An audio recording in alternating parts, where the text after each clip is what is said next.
Welcome to the Booktrovert Babes podcast, where two friends decided to bring our dramatic conversations about books here for your entertainment. I'm Rubik's mom of 5 and a baby reader just entering my book era. And I'm Taylor, mom of 2 and a well-seasoned book era veteran. So on today's podcast, we're going to be talking about reading slumps. They are not fun. Mm-hmm. And it came at the perfect time because we both just got out of reading slumps in October. Yep, we did. Yours lasted a while.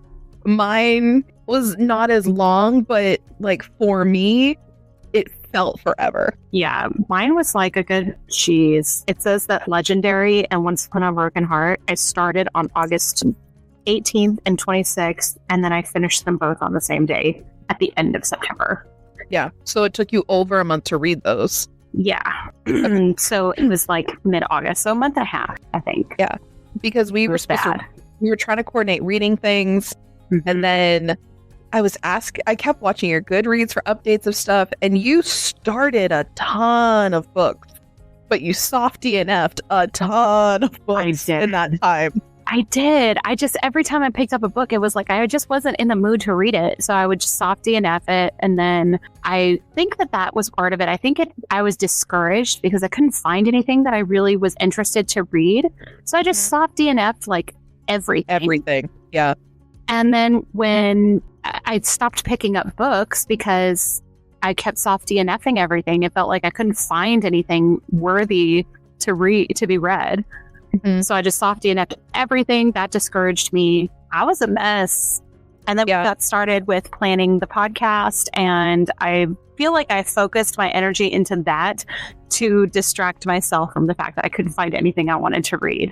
Yeah. Also, just the month of August, September, there's a lot of not so great anniversary dates for you. So just also the time of year for you wasn't going to help you in any way. It's true. And I had a lot of stuff going on that just kind of popped up out of nowhere. And the anticipation and worry and stress of a lot of things, I think, caught up to me too. So that kind of went into my overall mood. Yeah. And then probably that contributed to me soft DNFing a lot of stuff because I just had no interest. Then being discouraged about the fact that I couldn't find anything I wanted to read. Spiraled. It was a mess. I absolutely spiraled. I was in a deep, dark hole. I was in a deep, dark hole and could not find a way out for a long time.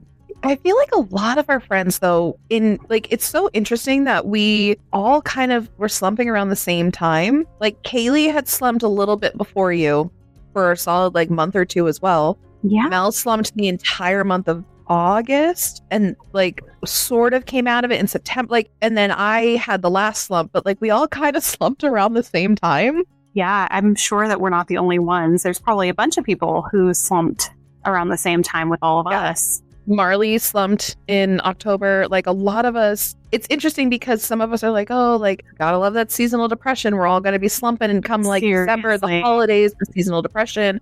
But we all had a pre-seasonal depression slump. Yeah. Because this isn't winter where most people, October's still fall. So no one was in the set time frame of a seasonal depression, but we all slumped.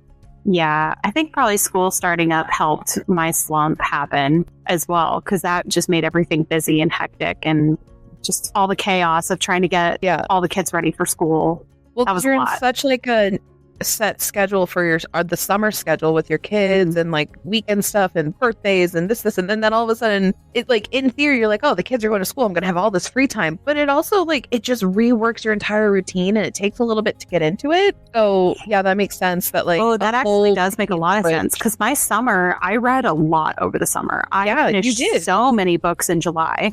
And my kids were mostly gone. I mean, I really just had the baby. And, my oldest was staying with my mom out of town while she was working her first job. My other kids were with their dad. Everybody was gone over the summer. It was pretty much just me and the baby. So I read a lot. July, I covered a lot of books. And then August is when they all came back. Yeah. That makes a lot of sense. We started the podcast. You have anniversaries for things. It's just, and your life in general. You did have a lot happening. Yeah. So slumping makes sense. It makes sense that like everything else took precedent, so your hobby had to sit on the back burner. But I remembered seeing your Goodreads being like, oh, she started a new book, but she didn't finish Black Book. Oh, she started another new book. And then you would tell me, because you don't always update your Goodreads to have when you start. Like I meticulously update mine to like percentages that I'm at the day I start a book. Because on my tracker, I put the start and end date just to kind of like see for myself. And you don't always do that, but you would tell me the things that you were starting, or like with the audiobook that you just got in Libby, and like the things you were thinking about starting. And I feel like there was a solid like 10-ish books that you softy enough without even opening the book technically. Yeah. Because the amount of times you're like, I'm going to start Icebreaker. I'm going to start Icebreaker. Did you even hit play on that audiobook once? No. Yeah. I didn't. And I've had it come up in my Libby app, I think 6 times since the first time I borrowed it. I like that you're soft DNFing a book that you technically have never actually started to DNF. I know. And even since then, I suspended a lot of my holds so that I could get through my October TBR. And I hadn't gotten my new TBR set up for November yet. So I kept putting things on hold until I would want to add those on. Yeah. So would you credit joining the trend with us of like pen to paper? We made our Instagram, you made those really cute slideshows of an actual TBR. Yeah. Do you think finally joining us and doing that helped you break that slump? Absolutely, because I got excited about it. I actually went through a list of books, picked out what I wanted to read, had you tell me to read a few, and actually made a list and started going through finding all the copies. Like, do I find this one on Libby? Am I able to find this one on, finding all the copies of the book so that I was ready to read them? That really helped get me out of my slump because I got excited about it. You're a to-do list girly to your core. Like, I mean, I helped you plan your day a half hour to half hour increments. So like you are like, tell me what to do kind of person. Yes. So a TBR list is essentially your to-do list. Right. And you killed it in October. There was one point where you had read more books than I did because of my slump slowed me down. Yeah. You were like, you got to catch up. And I was like, okay. For the first time ever, I could say that, and I will hold on to that feeling. Yeah, there was a time span where I'll hold on to that feeling for the rest of the year. You had read more books than me at one point in October, and I was like, all right, show off. You finished our buddy read before me. Like, you thrived in October. I think also starting to keep like a reading journal helped because I was excited. I mean, I made my pages, and I was excited to fill them in and like see how they came out. Write everything down because when you're setting up a reading journal, you're looking at all these little things that you can write about, and so you're like, ooh, I'm excited to see what I'm going to write about that for this book, this book. It feels like a reward, like when you have a reading journal. You're like, I want to fill it out, but I can't fill it out until I read a book. So like reading a book is like obviously you got to read the book, but it almost feels like a reward because now you get to go in the reading journal and do all the fun stuff to fill it out. Yes. I get to color in my stars and color in my chili peppers and mark down my favorite quotes and all those things. Yeah. Love quotes. So are you going to stick to the TBR list now? Are you a changed woman? I am. Having a monthly TBR really, really changed things for me. It changed my outlook on reading books.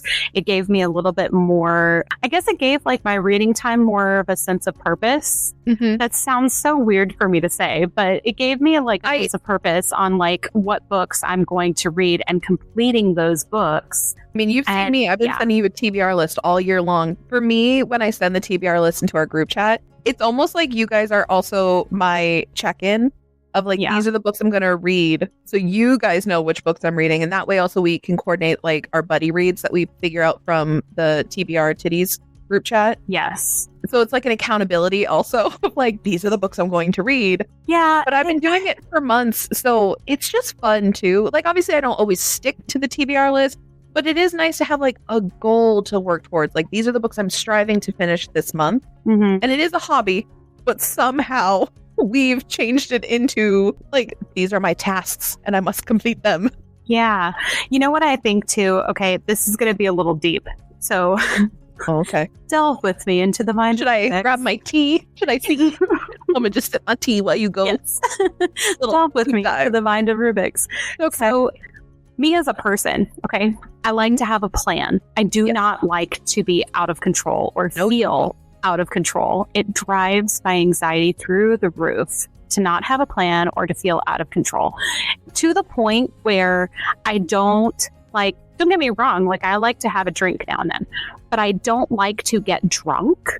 I don't like to take, even when I'm in the worst pain of my life, I don't like to take medication that makes me feel loopy. I don't like not knowing what's going to happen. It's not really like control issues. It's just that I don't like to feel out of control. Okay. No, I would say control issue because same. I had 2 C-sections and I took the painkillers the day of the C-section because pain. But after that, I didn't even leaving the hospital. I did not get my prescriptions. I don't drink at all. Not for any other reason than I just don't want to.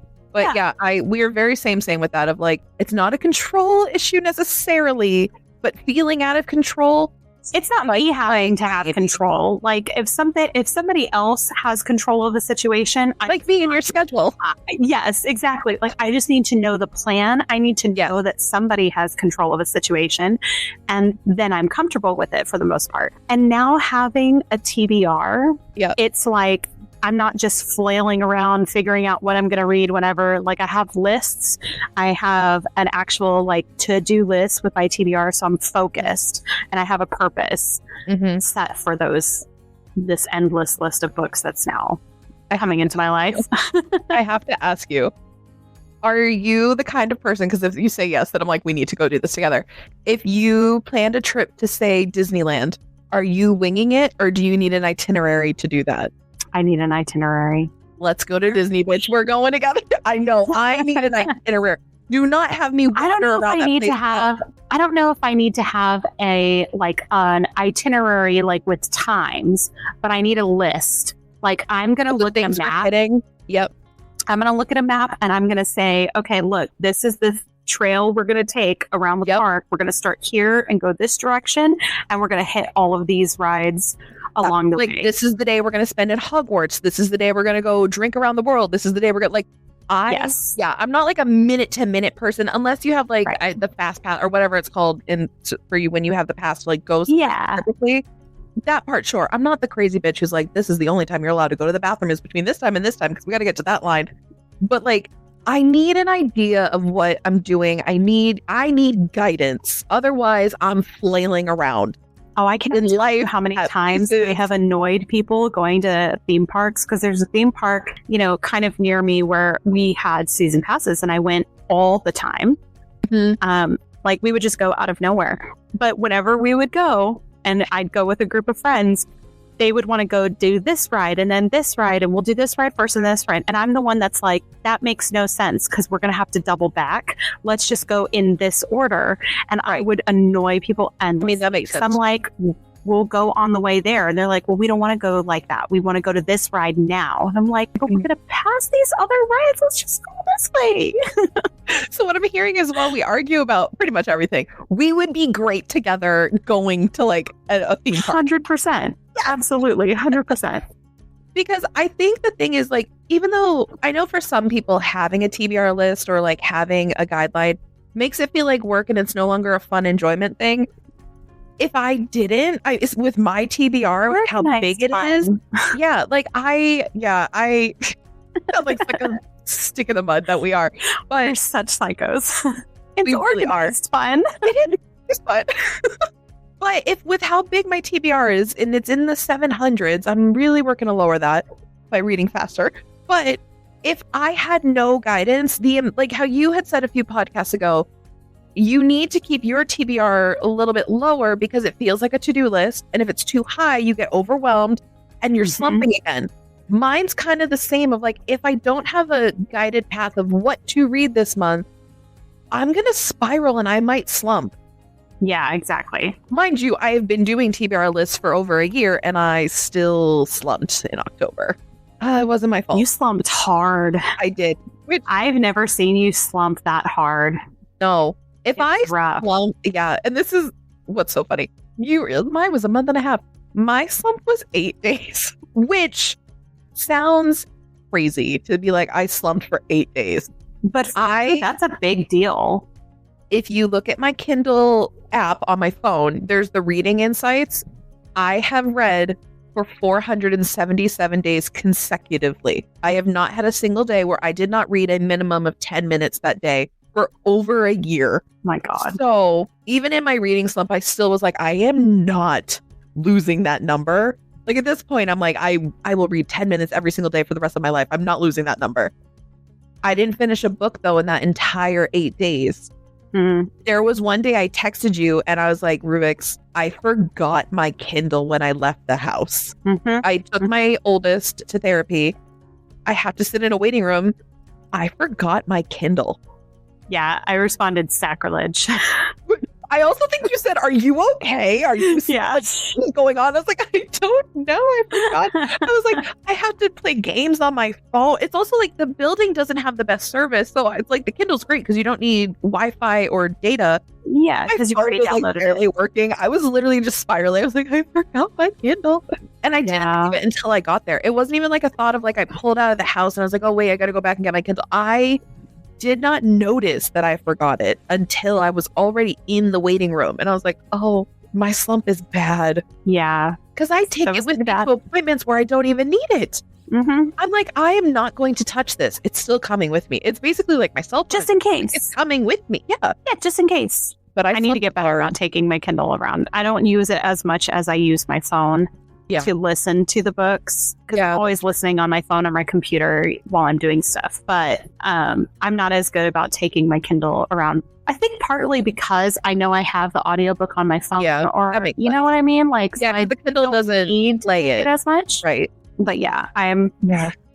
So what got you out of your slump? So this is the thing. I don't think I don't slump a lot. Like I'll like a day or two where I take like a little bit of time off from my like reading. Cause I would say I'm an aggressive reader in the sense of not like, I read. That's all. That's my personality. That's all I do. I read quickly. I fly through books. I'm approaching 150 books is my goal for the end of the year. Secretly is 175. I don't think I'm hitting 175, but I was reading a book that I was so excited for. It was Nightmare Before Christmas themed, which if anyone knows me, it's all over the bookshelf that is behind me. Oh yeah. I watch it on my birthday every year. It is tattooed to my body.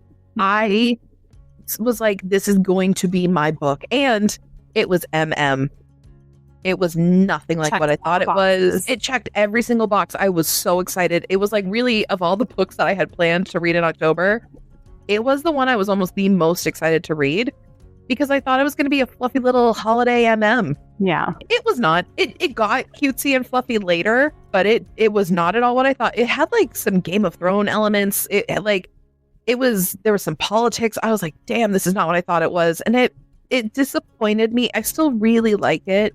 It's not what I thought it was. I think had I known what it really was and not what it was like being made out to be in the TikToks that the author was putting out, it would have been a different mindset. But going into it, I was like, oh, this isn't what I wanted. I'm so confused. It made me slump. That book took me almost 3 weeks to read because I just kind of did little like increments to read it. And I still really liked it. It wasn't what I thought. It put me in a slump. I was a sad girl. So that's what it was. Like, that's what I was reading those 8 days. And I was like, you know what?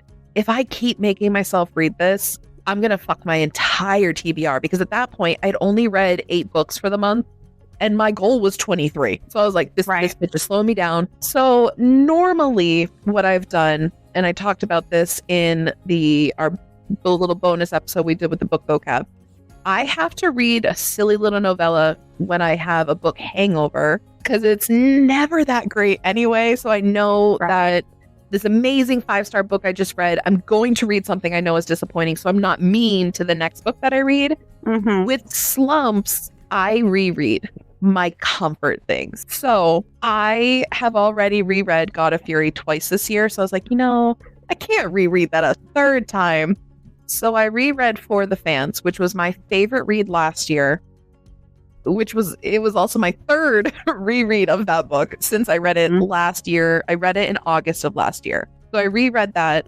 I had that book on audiobook, so it was like a read and audiobook kind of split thing, and it worked. It broke the slump. I was like rejuvenated and happy again. Funny enough, I read the second book of the Chestnut Spring series, which I think I told you I didn't love the first one, so I wasn't that excited to read that series. So it's funny, actually, now that I'm thinking about it, it's funny that I was in a slump. I read a book to break my slump, and then I risked it all by reading a book that I potentially wasn't going to like, because not only was it cowboys, which you know is not my thing. Right. It was a single dad nanny. Oh, no. So other things you don't like. I don't, now that I'm thinking about it, like, what the hell was my thought process with that? Like, I really was risking it all to go right back into a slump.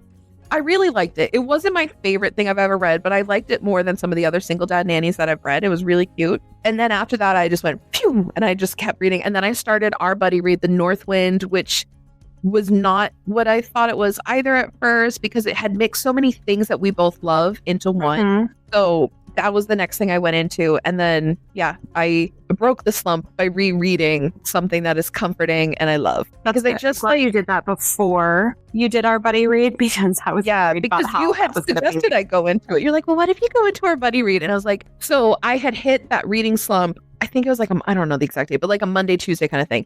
We had agreed that we were going to start our buddy read that Friday. So I was like, okay, I'll try and fix my slump. If not, our buddy read hopefully will help it. Mm-hmm. Friday rolls around.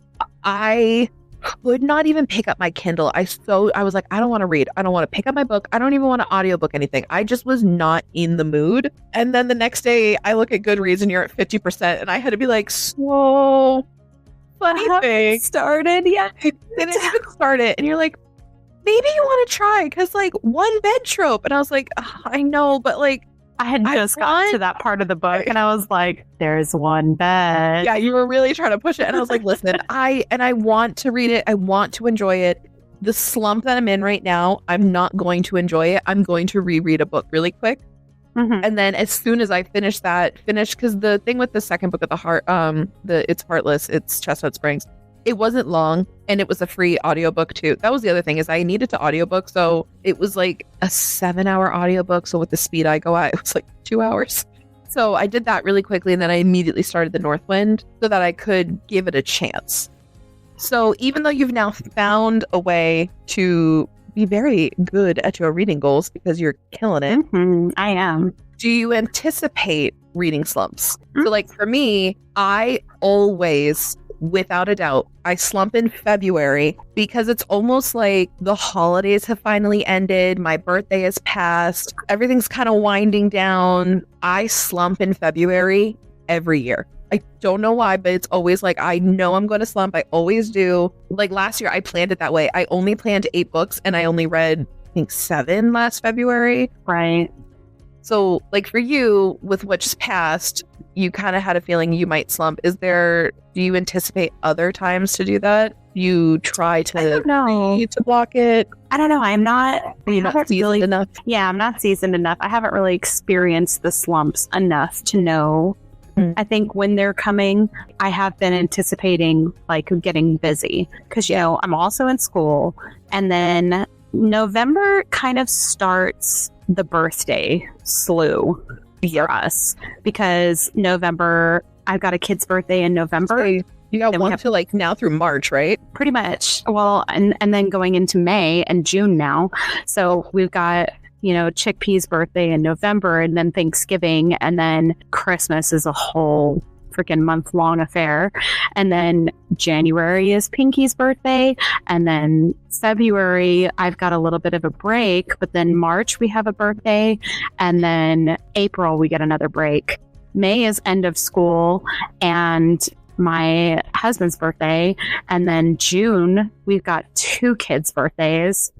Yep. And summer July starts. Is your birthday. And then July is my You really don't you get like what, 1 or 2 months where you don't have anything? I don't even, I guess just October, because October is really the only one that I don't have anything, because August and September is like starting for everybody. So we really have so much going on through the year. I've got a little bit of a break in February, April, and October. So what I'm anticipating or wondering, I guess, I'm more looking at February to see how I'm going to feel in February, because you're saying that's usually a slump for you.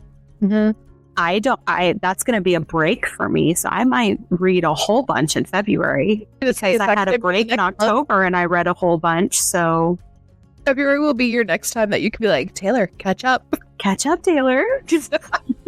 I don't know. I'm ahead of you. I want to know if it was offensive at all that I was ahead of you. Me of all people. Yes and no.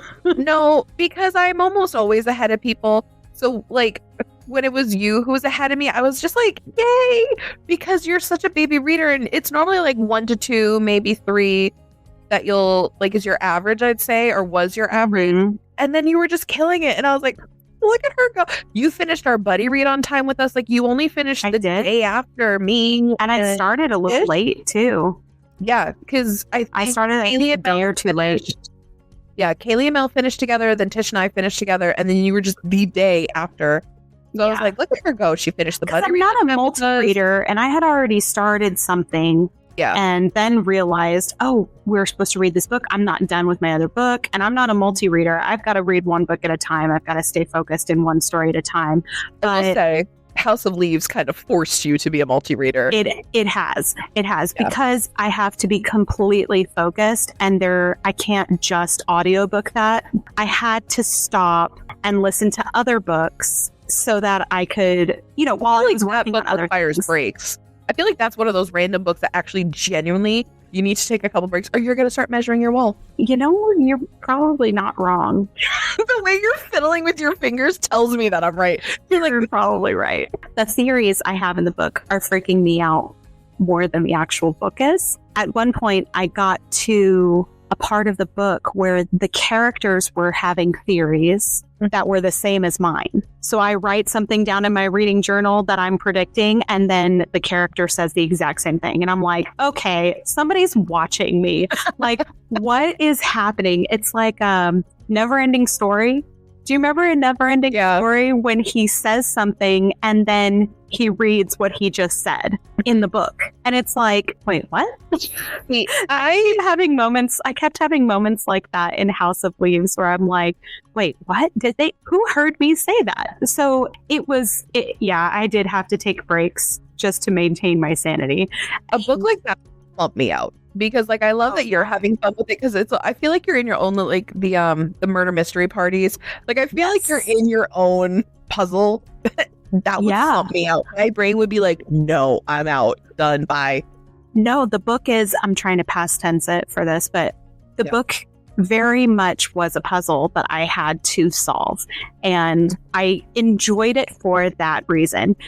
But I did have to take breaks because it was also like, if you've seen the number 23, where he's reading this theory about how the number 23 is everywhere. Well, then he starts seeing the number 23 everywhere. I'm like, okay, this is going to happen to me if I'm not careful about this. The amount of times that I was like, you had said, just make sure I don't start measuring the walls. And then you got your husband to start reading it.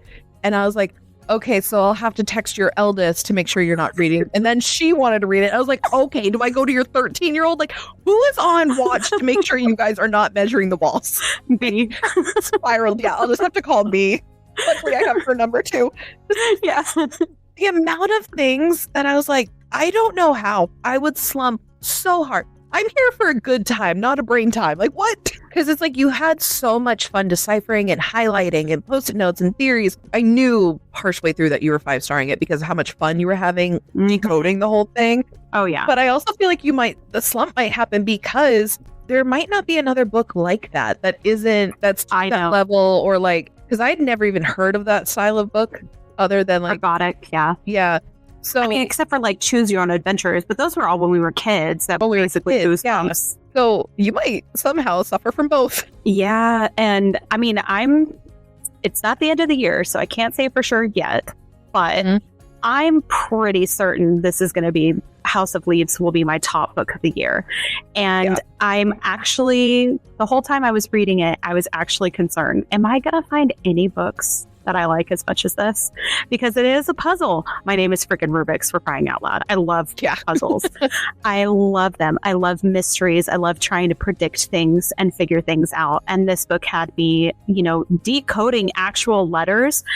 There was a letter in there that needed to be decoded. I actually decoded it Nowhere in the rest of the book does it say anything about what that letter actually said.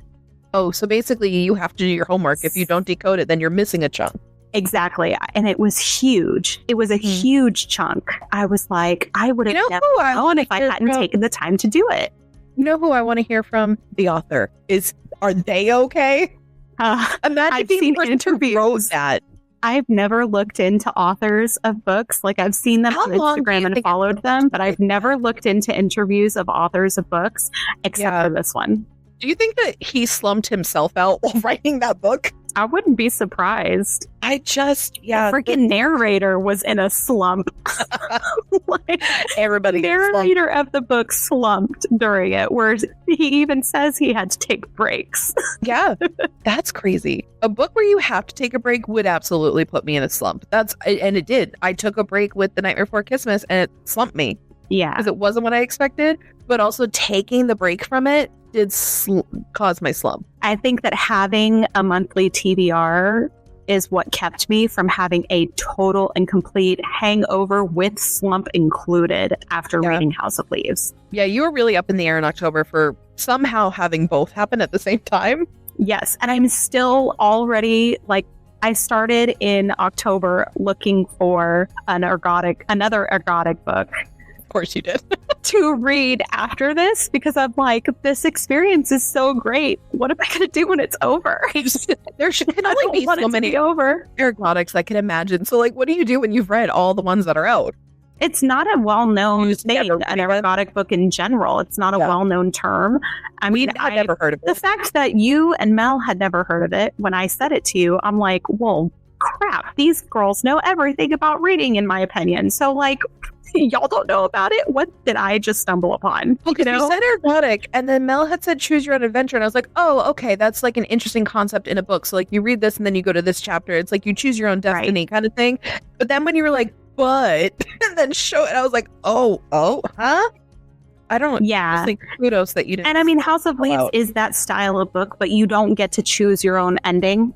Yeah. It has a specific ending, but the way you get to the ending and understanding everything, you have to go through and read all these footnotes and switch to different portions of the book to look at exhibits and appendixes. And they've got a whole group of poems and quotes that go into what they're saying or touch on it in some way that make you feel differently about what you've read. It's a whole experience. So it's kind of choose your own adventure, but you navigate it in a similar fashion. I'm so curious if the more that we talk about, or the more that we have, because we've already talked about this book a little bit, but it makes me wonder that the more you talk about your experience with the book, if I should watch my mother and my cousin Mandy's Goodreads in the next week or so. Listen, it just sounds like something the two of them would be like, oh, listen, I fully recommend this book. I know you'll never read it because it's not your thing, but I fully recommend this book. If that experience sounds in any way interesting to anybody listening, read that book. I have seen a single negative review. But buy it is your biggest recommendation. You gotta buy it. Physically have that book in front of you. You gotta buy it. Yeah, it's because there's as you said, there's no legitimate audiobook for it, and then doing it on the Kindle sounds like a nightmare. Yeah, I mean, I don't know. Maybe it wouldn't be so bad because the thing is that you have to switch over from the front of the book to the back of the book and back and whatever. That is a pain on the Kindle. But I mean, the main thing is there are some pages you have to turn the book to be able to read the pages because they're written in a swirl or something like that. So I don't know. But the whole experience, if you want an experience in reading a book, this is unlike anything I've ever read before. It's unlike anything I've ever heard of. Y'all had never heard of a book like that. It's an experience that, do it once. Just do it once to say that you did it, okay? But if it would make you slump like me, you're valid. And you don't have to read it. I mean, I'm certain that there's a slump coming my way. But well, yeah, because now you're just going to be the slump hangover of you're just going to be comparing everything of there's no experience to this. I know. I feel like it's turning me into an adrenaline junkie in a way. You do something that's thrilling and okay. I hate bringing things to it, but Twilight. Remember when that is not where I thought you were going. I know. Oh, God. In Moon, when she like feels that adrenaline and she sees him because of the adrenaline, and she starts looking for other thrills so that she gets that spike of adrenaline just for the chance to see him. That kind of feels like where I am, where I'm like, I need to find something else, another book that's going to give me an experience like that, and I haven't found anything yet. So I'm like, I am going to text your eldest child and your husband and tell them, if you start looking at motorcycles or cliffs that you can jump off of, they need to. I'm specifically saying I'm looking for adrenaline. I'm an adrenaline junkie in a book. Yeah, no. But if you start doing anything outside of that, I'm going to need them to look for you and maybe go bring you to a grippy sock place, because I will be worried. You, listen, of all people, should not be jumping off of cliffs. No. Max would not handle it. So... if you start doing anything outside of book adrenaline, we're going to need to talk. But I mean, I don't know. It's like, I think that might be the main reason for that slump is I need that thrill. I need something that's equal to what I just went through, like that hangover feeling. I just need to find something. Yeah, because you read for a slightly different experience than I do. Mm-hmm. And which also, I think, ties into why you're so harsh with who gets or what books get a 5-star. Yes. Like, you need, and like in the same capacity, I need a book to really touch me for it to get a 5-star, to move me, to make me feel something. But I also know while I'm reading it, whereas for you, like, you have to sit with it kind of thing. Oh, yeah. I mean, back in the first episode, I even said like 5 stars. They have to make me feel something. They have to invoke some serious emotions, a range of emotions. And if it doesn't, it's not going to get a 5-star for me. I'm worried about my 5-star ratings being even more picky after freaking House of Leaves, because what compares? So I won't be wrecking you a book for a while until you're out of the post-hangover that is the House of Leaves, because no, my book will not get your wrath because you're in a hangover. Yeah, that's probably a good plan. I would be too afraid. It's probably a good plan. Did start reading. I already know I love The Magicians because I watched the show and it's a comfort watch for me. So I already know I love that. And so it's kind of like how you were talking about rereading something that you already know you enjoy and that you love. I've already started reading The Magicians because I already know I love that story. I love that show. I think it's helping to because I already know I love the story. So I'm kind of getting out of that hangover. Yeah, that's why I have a rotation of books that I love to reread when I'm in a slump, because there's just that comfort of there's no risk factor of reading that book. I already know I love it, and it's just a nice little reset for me. Yeah, I've never done that before because I'm not typically a reader. You're not a rereader. Yeah. So I've never really had that. But yeah, this works because it's something I already know, but I haven't read it before, so it's still new. So you're kind of reversing it. Instead of script to screen, you're screening to script. Yes. Yeah. Yeah. I'm a little worried because there's stuff in the ending of The Magicians, the show, where I'm like, I don't know if they changed that from the book for the show. So I'm a little worried about going through the reverse because, the book is always better than the movie or the show. Yeah. Basically because of those things. Yeah. Most of the time, isn't it? When you read the Bridgerton series, we'll talk. Okay. So most of the time then. Most of the time, the book is better than the movie or the show because, of course, being on TV, being on screen, they change stuff to be more enticing. Have to cut a lot viewer. They also have to cut a lot of the good parts that make those big moments the inner monologues. How do you put an inner monologue on a movie? Exactly. Exactly. You have to make them talk, and then it feels cheesy because they're talking to themselves. Yeah, they're telling somebody something that they don't need to know. Instead of an inner monologue, they're just monologuing to themselves.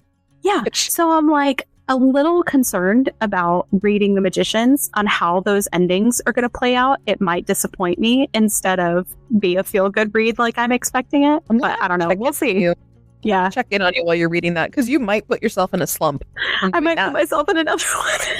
The thing I was hoping would save me from my hangover is going to put me in the slump.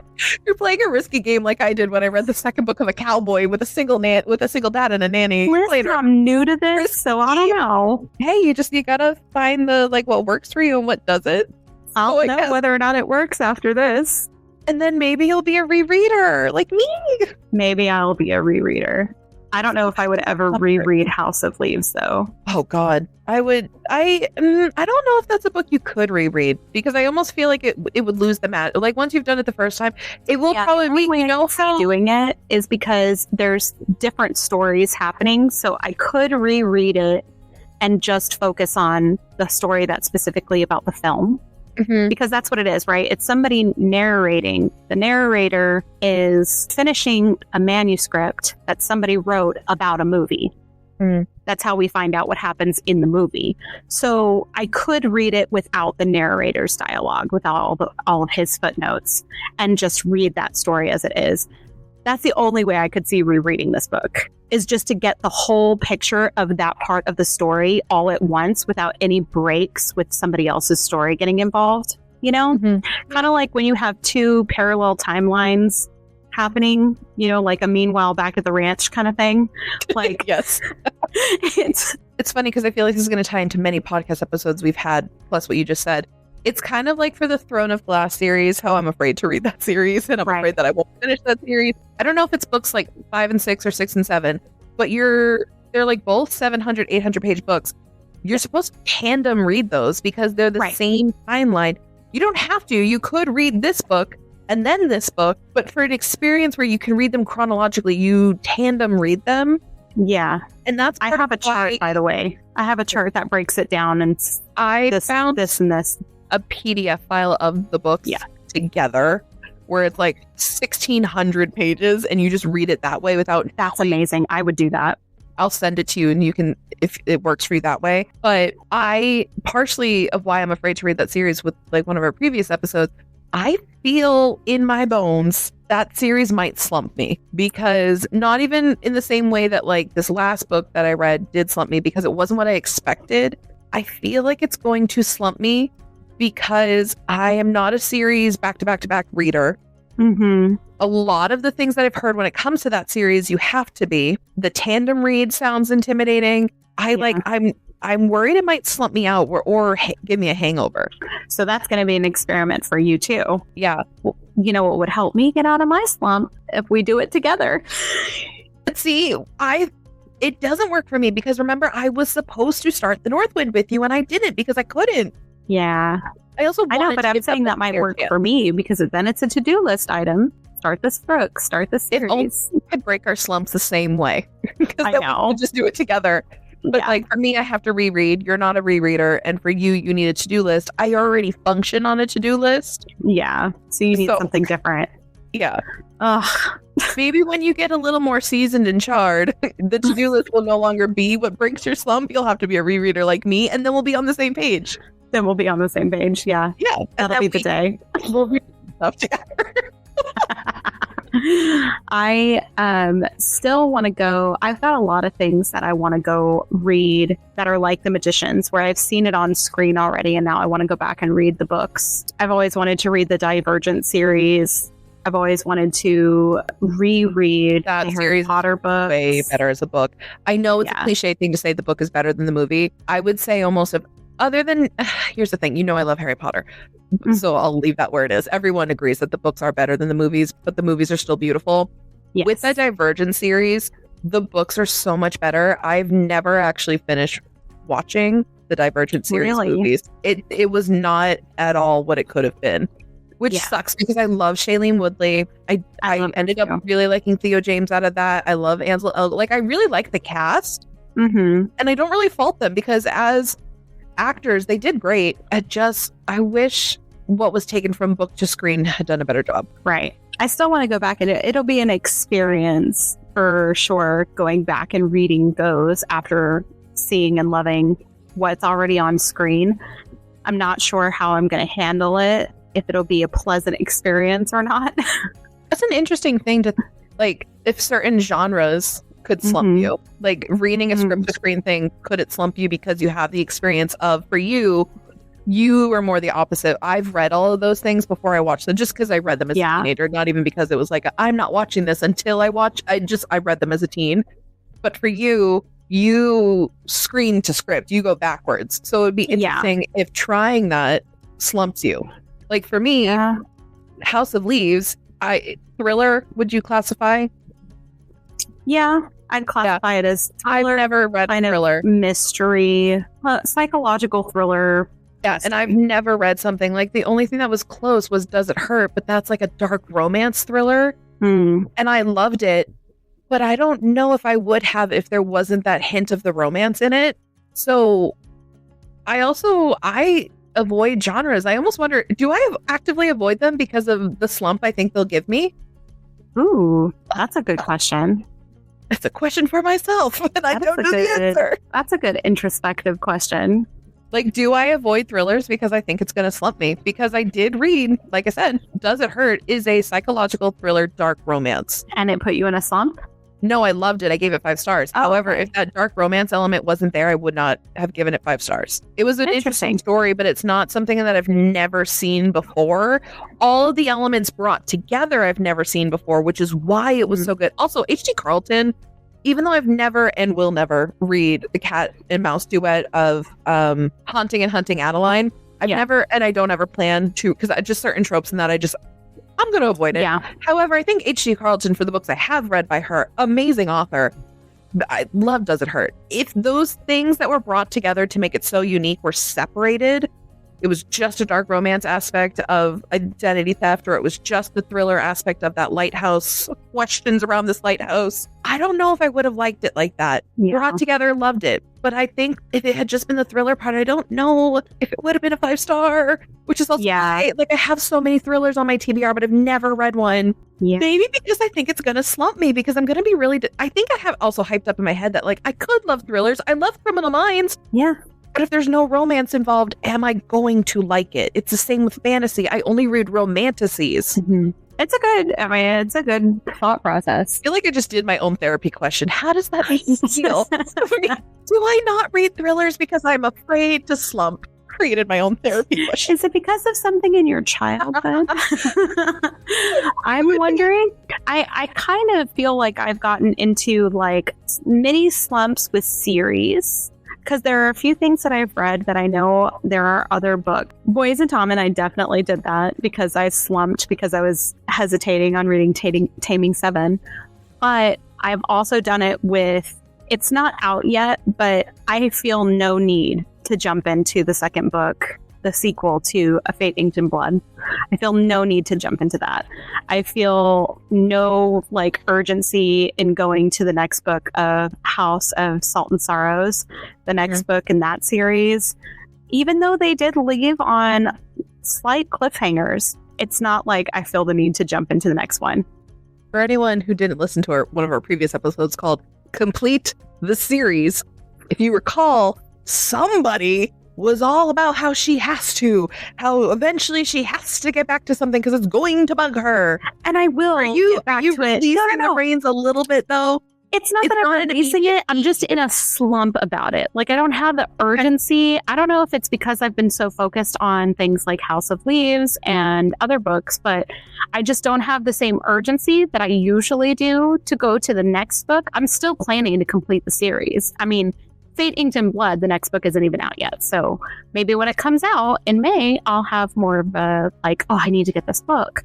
But right now, I don't have that urgency. I haven't even looked, just for it. It is okay if it's not in your desire to read the next one. It's okay to DNF. I know, but I don't want to. Like, I do want to finish the series. I want the whole story. But on the other side, if you force yourself to read something that you're not invested in, do you know what happens on the other side? Especially if you don't like the book you forced yourself to read. Slump. Slumpity slump. Slump. And I taught myself that the hard way. Hence, it is okay to DNF a series. Yeah. I've also kind of, I don't know if it's necessarily slumped because of, like, I finished Legendary in the Caraval series, and then I didn't go right into the finale. Is that because you accidentally read the 4th book instead of the 3rd one? Listen, it might be. I don't know. But I'm slumped in that series too. Yeah. Like I have it on hold. I'm planning to read it. I just haven't gotten there yet because I'm just slumped. So I don't know. I get into mini slumps like in with the series. And I also have the big slumps. Like new thoughts I didn't even think of. Like, because normally before our podcast, we brainstorm before we record. And as we're talking, I'm like, wait, is it possible to have a slump while not slumped? Right. Because you're slumped on series, essentially the soft PNF, right? But you're slumped on certain things, but still reading. Yeah. Never did I ever think that I would get slumped with fantasy.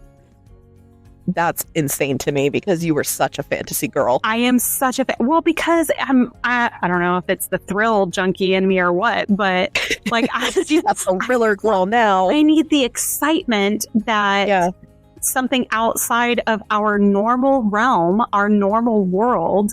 So I need dragons. I need magic. I need something to give me that extra thrill that's different than our world. But I never thought I would be in a slump with fantasy. I mean, that's what happened to me. I've said it. I'm pretty sure. Yeah, I've definitely said it on the podcast. I was a fantasy girl from like 12 to 18, 19. And then I just slumped the hell out on it and I became a romance girly. Listen, I know we're not the only ones either. I know we're not the only ones because do you know how many TikToks I have seen where it's like if you loved Harry Potter or Chronicles of Narnia and Harry Potter and then read nothing for years and then went to ACOTAR and Fourth Wing. That's... If you were a Harry Potter Divergent girly as a teen and then didn't read in your 20s, how is the dragons in your 30s? Like exactly. Why are you so loud? Turn the volume down. Stop that. And that's a trend that's going around. So it's not just us, okay? Although for me, I went hard into the romance. I had my years of slump. I really slumped from like 19 to like 24. Honestly, like I was still reading. Yeah. But I was looking at my Goodreads for like 2018.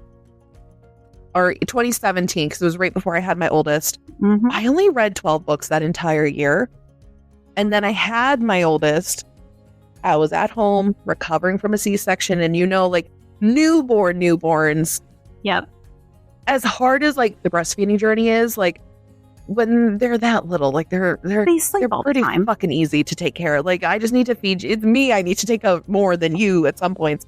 But I was reading a lot in 2018 and then again in 2021 when my youngest was born, because it's like it's just those are the times. But before that, I slumped for a couple of years, honestly, because I had just gotten out of I want to say, that was like post the Divergent, the Hunger Games, Miss Peregrine's Home for Peculiar Children. Like those were my big things I remember reading. And then I just slumped the fuck out for years.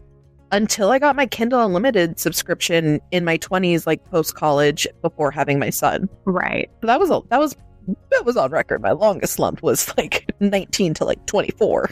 But I mean, yeah, I've slumped harder than that. I mean, I was reading. So in June. Oh, you're going back. I'm going back. We're going back. Look, this is my reading journey in a nutshell. Okay. When I was a kid, I learned how to read very early. Right. Mm-hmm. And then my mom would literally try to pay me to read. Like, remember those golden books? She'd give me $0.25 for every one. Well, she started with $0.10. She'd give me $0.10 for every one of those I read, even if I had read it before. I get a whole dime for the whole book. I would bribe my sister with Kit Kat bars. So this is how it went. I was offered $0.10 for every golden book I would read. Then I still wouldn't do it. So she raised it to $0.25 and I still wouldn't do it. Then my mom gets those little, the tiny little erasers. You were a hustler as a child. I didn't intend to be. I just had no interest in reading and my mom wanted me to read. So those little erasers that are the size of a dime or so. Do you remember those? Lisa the ones Frank, that were like, ton of them. I was literally just gonna say the Lisa Frank ones. Yeah. Yes. So my mom got a bunch of those and she used them as tokens and she would give me one for every book I read and each one was worth 30 minutes of TV time. This is my childhood. Okay. Your mom is kind of a genius. I feel that. Absolutely. But I'll do it for like reading for like iPad time or something. Yes, and that's what she did. It was I mean, it was the 90s, so that's all we had was the TV. Fair, yeah. But it was 30 minutes of screen time, basically, for one of these little tokens, which I got one for every book I read. Still would not read, okay? I would not do it. I don't know if it was stubbornness of my mom trying to get me to do something and I just didn't want to, or if I just wasn't, I mean, I knew I wasn't interested in reading anything. So then she takes me to Barnes & Noble, or maybe I don't know. She took me to a bookstore and let me look around, okay? I found the Babysitter's Club Little Sister books. Oh, yep. Became obsessed with them. I would read those, and I was getting a lot of screen time, and I was getting some money, you know? Getting a money token for some TV time. Yes. But then I fell off of those. Yeah. And I stopped reading for a while. Then I had to read books for school, and it was for school, so I wasn't terribly interested. But that was where I learned that I had this range of emotion. We should do a deep dive on our reading journeys. I feel like I'm learning. I did not know this about you. I feel like we should do like a reading journey deep dive. I did not know that you were so anti-reading in junior high. I really no. This was when I was little. Or like, I mean, little. Like 5 and 6 when my mom was trying to pay me to read and I wouldn't do it. Oh, then it was like 10, 11 was when I found Babysitter's Club Little Sister books. Then in junior high, I hadn't been reading for a while. And in junior high was when I was raised in a very sheltered, like very Christian home. Mm-hmm. My mom, that was the time where the Left Behind series came out. It's like, it's a whole series about the rapture and everybody who got left behind after the rapture. Okay. It is an interesting series, but here's the thing. It wasn't appropriate for me to read because these are adults going through this. Wait a minute. How old were you? Yeah, it was adult books, but the writers of those books, the authors, they had also written a series for teens that was the Left Behind teens. And it was like the children of the adults in the main series. Right? They're teen kids and stuff who were around my age. And so my mom was like, here, read these, see what you think. I could not stop reading those. Okay. They only released 2 at a time every like a month and a half or so. And as soon as she bought them for me, I would speed through them. I mean, I read them like I was eating my dinner. And as soon as it was over, I'm like, I need the next ones. And she's like, well, they're not out yet. So you're just going to have to wait. I don't know what to tell you. I'm like, no, can you call the author? Like, tell them to hurry up, you know? That was where I got into I need to see how this ends. I need to complete the series. Okay. After those books, I did not read until I was in my late 20s, maybe early 30s. And then, I had just gotten out of a long marriage. I had just gotten divorced. So, of course, I'm reading self-help books because I'm a single mom post-divorce. Yep. I'm reading self-help books. Rachel Hollis is a goddess. Like, I love her books. But I read those. Well, Rachel Hollis also has these like short little, I think you'd call them novellas, but they're these short little party girl series books, right? It's like The Good Girl, Party Girl, whatever, about like 3 different friends. So I read those and then I'm like, oh, I like fiction again. Okay. But I didn't find anything that I actually wanted to read. So I'm like trying to reread stuff I read and enjoyed as a kid.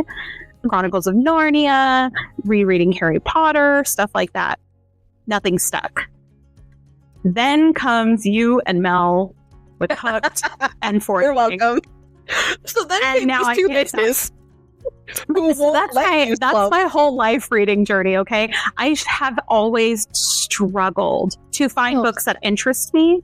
And when I slumped hard. I slumped real hard. We're talking over a decade here, okay? Yeah. Of just, let's see, 16 to 27? You could see the book that you could see House of Leaves and know that you're willingly, happily reading that book. Yes, I know. My mom, I've told her about it now, and she just shakes her head. You should ask your mom for a Lisa Frank eraser when you're... Mom easily has earned me 5 Lisa Fisher authors. You need a couple for that book. I had to work. And I mean, but yeah, I was so not interested in reading for over a decade. So crazy. I slumped real hard, and it took some big books to get me back into reading. I'm afraid of ever slumping that hard again, because I don't know what it's going to take at this point to get me back into reading, because everything that brought me back into reading was something bigger than what I read last time. Yeah. I mean, it's similar to like my sister who's borrowing the ACOTAR series from me. She was the one that I was telling. I had to bribe her with Kit Kats bars to read a book, but she would hustle me because I would buy the king size ones. I'd be like, you can have it after you finish the book. And then she'd be like, no, that's not enough motivation. I need it before I would read the book. And then I would fucking fall for it and give her the Kit Kat before she read the book. And like a handful of books she did read, but she was never a reader. Like it was not, her and my youngest sister were never big readers. Like they're fast. They're like me. We are all fast readers. I was just the one. Me and my brother were like, we loved to read. Our mom would read the books with us that we were reading. Like the 3 of us were really big readers. And then like recently, all of us are big readers now. Like my sister, this for the first time this year, is like all about the ACOTAR series, which, as we both know, that's not a baby series to get into. No, you're in it. That's a hefty undertaking. Sister, and then my younger sister, she has a Goodreads. I've been watching her. She's updating all the time. Like they are similar with you. Of it, essentially, they slumped their whole lives until this like past like year. Yeah. Whereas for me, I'm like, my biggest slump, I was still reading. I wasn't reading to the level and amount that I am now. But damn, if I slumped out that long, I would be so sad. I mean, part of it too. I have an investment of it behind me. Like if I slumped at this point, I would just weep at how much is on this bookshelf. I mean, I never really thought of it even as a slump. I was burned out with reading. I mean, I used to, in 5th grade, I read several Charles Dickens books. In 5th grade. The burnt out gifted kid. Yeah, I really was. That was when my mom was trying to get me into like gifted and talented programs and stuff in school. It started in 5th grade. And that was when I was reading, like, I read A Tale of Two Cities, I think in 4th grade. I was always like that. I didn't burn out though. I burned out on like other things, but yeah, most of like the required readings when I was in high school, I had already read before. Like I had already read The Great Gatsby. I had already read To Kill a Mockingbird. Like I read those way before they were required readings in school. Yeah, I don't know if Charles Dickens is required in school. I think A Christmas Carol, at least at my kids' school, Christmas Carol is one of the books on their required reading list. But like I read Tale of Two Cities in 4th grade. I was 9. Yeah, can you just? I was 9 years old reading Charles Dickens. Insane. And Emily Dickinson. No. If Charles Dickens is on the reading list here. It wasn't when I was in school. To be fair, my high school did A Christmas Carol as the school winter play every like couple of years. So, but I don't remember it being a required reading. Yeah. After those books, though, I was burnt out so hard. And I feel like my sister, I don't know if my younger sister has ever really been a reader. Not at least that I can remember. She loves the Babysitter's Club and stuff like that when we were kids. I don't think she read Goosebumps with me. I know she remembers them, but I don't know if she really like read them like I did. Yeah. But I got her to read Fourth Wing and Iron Flame with me. The only way she would do it was audiobook. Because she's busy. She's got a very full life. She is busy. So she's like, if you want me to read this, I need an audiobook. But she was very, very hesitant. And I was like, look, I think it would be fun for us to read these. And I was hoping that it would inspire them, like it would excite them enough to get them into a reading journey too. Because I thought maybe if it did it for me, it will do it for them. So I convinced 2 of my sisters to read it. I'm like, how fun would it be for us to read these as sisters? You know what's funny? Mom, when you listen to this, when this airs, I'm gonna need you to correct me if I'm wrong. I feel like my mother had slumped on reading as well until I made her read Fourth Wing. Which really, the way that I was like, Mom, you know when you used to read books with me when I was a teenager and you read the Twilight series with me, which so sorry, I love you. but thank you so much for reading with me. And now it's just something that we can giggle about. But I had like been like, how would you feel if like Game of Thrones and Harry Potter and Divergent and were meddled into one book, and the Hunger Games were all in one little book called The Fourth Wing? There might be some smut here and there. It's not that bad. It's fine. Just read over it. And she's like, I think I would rather like watch something like that. I was like, she's not wrong. It's going to make something really great. Yeah, but it would make a great movie. I did compel her, and she did read it. And that was last year, around right before Iron Flame came out. Mm-hmm. And good job, Mommy. She is on quite the reading journey now. Yeah. I would like to credit myself of, rekindling that fire of reading. She's also always been a reader, though. I'm trying to find something that I can get my mom into a reading journey, because my mom does read, and she's the one that taught me reading's an adventure. Books are your adventures, but she doesn't read fiction. I was gonna say, does Mama Rubik's get offended by smut? Because mine doesn't. Mine read the Ruinous Love trilogy. I told my mom about some of the things in my books, and she's like, "What?" Clutching the pearls. Yes, like, how could you read that? My mom, she just shakes her head now. She gets it, but my mom is the not the Mean Girls mom, but quoting it. She's not a regular mom. She's a cool mom. I mean, look at the books I've gotten that woman to read with me, and she's not rating them poorly. She loves them too. She blushing a little bit, but she loves them too. Yeah. So I need to find the right book to get my mom into like fiction reading with me. But now I'm looking at my kids too. Now, my oldest, she's more on my page, right? But she's also very, she needs crime. She needs psychotic people. She texted me when we were putting our October TBRs together. She had texted me because she was putting hers together. And she literally gave me a list. And she's like, what do you know about these books? And what would you recommend? I want something crime. And I was like, just hard for me because honor. You're also still 16, so I want to be careful-ish. I don't want to give her a couple. Some of the ones I was looking at, I was like, I don't know if you should read this at your age. Maybe wait 2 or 3 years. I did give her a couple of recs back that I knew were serial killer vibes, but at an appropriate age. So Jack the Ripper, there was a book I knew that was geared for the story of Jack the Ripper, but geared to her age. So I don't know if she read it, but I did recommend it towards her. And that author in general writes a lot of crime for teenagers. But I love that she wants to read. I don't want her to slump. I want her to do what we didn't do and just keep going. And that's the thing too. I love their school is very focused on reading. I mean, and they're very focused on books. The lower school has their staircase. If you look at the staircase, stand in front of it and look at it, each step is a binding of a book. Which I love. That's beautiful. Yeah, it's beautiful. All the colors are there. They're very, very book centered. All of their books, I mean, they have at least 8 books a year, each grade that they read. And they study them. They teach the kids how to annotate in their books. They actually grade them on some of their annotations and stuff. They're teaching them to really dive into a book, which I love. But because of that, my 13-year-old is not interested in reading outside of school. Yeah, we got to fix that, Miss Sugar. No, I know. No hate on the fiction. She also doesn't like fiction. She doesn't like fiction at all. She doesn't like sci-fi. And I'm just like, well, she likes to read to learn things, which is great. But I'm like, reading can be fun too. And then my oldest, who, is on a similar reading journey, but I wanted her to read Fourth Wing because it's not as spicy as, but she was not into it. And she told me I'm not a fantasy girl. She also read Butcher and Blackbird. So I know, but she's not a fantasy girl. And I'm like, I don't know how to talk to you right now. I just love that. It's like Sugar telling me that she doesn't like Harry Potter or Star Wars. I'm like, I don't know where you came from. I like that she breakup lines you. It's not the book. It's me. It's me. I know. I cracked up. But I'm like, okay, so it's going to take, I kind of feel like my mom, it's going to take me some work to figure out. That's what I was thinking. To keep kids reading. Is the Lisa Frank Eraser equivalent to your children? I know.